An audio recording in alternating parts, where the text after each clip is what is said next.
Hello everyone, I am Illyri. We have covered many topics from the factual and spiritual to the ambiguous. Every entity has a certain essence to take from it. Some may be similar to others, but nevertheless interesting, the stories surrounding their upbringing. No matter what conclusions we may come to, a monster is always born. This monster is no different, but unlike most we have covered, its form is a bit of a mystery. I am of course talking about the Kraken. What then do we know about the Kraken? Well, we do know it is an enormous sea creature, large enough even to be mistaken for an island. We know it was spotted by the ancient people inhabiting the coast of Greenland and Norway. But that's where all conclusions tend to deviate. The very word Kraken has multiple meanings, from a crooked and twisted animal to an octopus or whale. The descriptions aren't any better. There are characteristics of a crab and an octopus, with sometimes spikes replacing the tentacles. Yeah, it gets crazy in some corners. There's a bit of an agreement in authors that it could have been a giant squid. In my opinion, this is most likely the case. Giant squids have been capable of reaching enormous sizes, beginning around 33 feet and reaching into the low 40s. So we have a bunch of different accounts saying different things, and they're all getting called Krakens. Whenever you may come across a fantastic tale such as this, but with little defined description, there is going to be a bit of a mess. Think of the Loch Ness Monster. It is commonly described to be plesiosaur-like. Imagine, however, you did not have such luxury. All you had was, be careful out there, something big was whacking our boat around and we didn't get a good look at it. Whatever it is, avoid that spot for now. The Kraken also didn't get as much of a fuss as Nessie in the 1800s.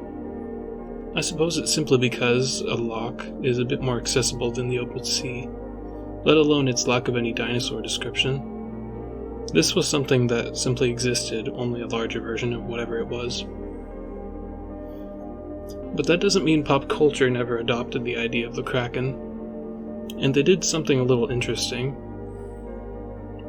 A considerable amount of the Krakens either follow a large cephalopod or some freakish abomination. People filled in the blanks with creative ideas for what the most horrifying monster in the sea may look like. Instead of a giant squid or crab, we got eldritch abominations with snake hands, humanoid faces with gaping jaws. Some of the earliest media was the 1981 Clash of the Titans film. The Kraken here was akin to the creature from the Black Lagoon, with multiple hands and a fish-like lower body.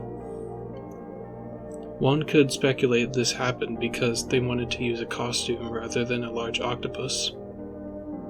This design roughly carried over into the 2010 adaptation. Unlike the 1981 film, the Kraken here was a lot less colorful, and had the lower body replaced with a set of tentacles. The quad arms also were forgotten.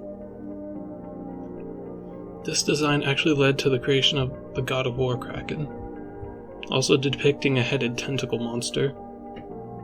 Speaking of Greek mythology, a lot of these depictions have a resemblance to Typhon, the father of monsters. He may have wings, but pretty much everything else checks out. Waist and up is humanoid, with a set of tentacles waist down. Perhaps in some way, this was a nod to show some resemblance to the Kraken's ancestry. Finally, let's talk about the Dungeons & Dragons depiction. In the latest edition, they came up with the idea that Krakens are body dysmorphic, and are constantly changing themselves with magic and alchemy. This ironically ties everything up in a neat bow. Krakens have always been very up for interpretation since the stories began coming in. It would explain how a lot of Krakens tend to be described one way or the other. In an odd way, art imitates even when there is so little to imitate at all. The mainstream created an interesting creature that originally had no concrete identity, now flourishing with creativity. So, skeptically speaking, what do I think? Personally, I'm a bit skewed at the moment making this video. It could have been a giant squid, but if that's not satisfying, then most likely a series of large creatures may be mistaken for being larger than they were. This leaves me with an insight, however. In the future, if we come across a monster with as little descriptions as this, I'm just going to assume down the line it's going to develop some mental issues.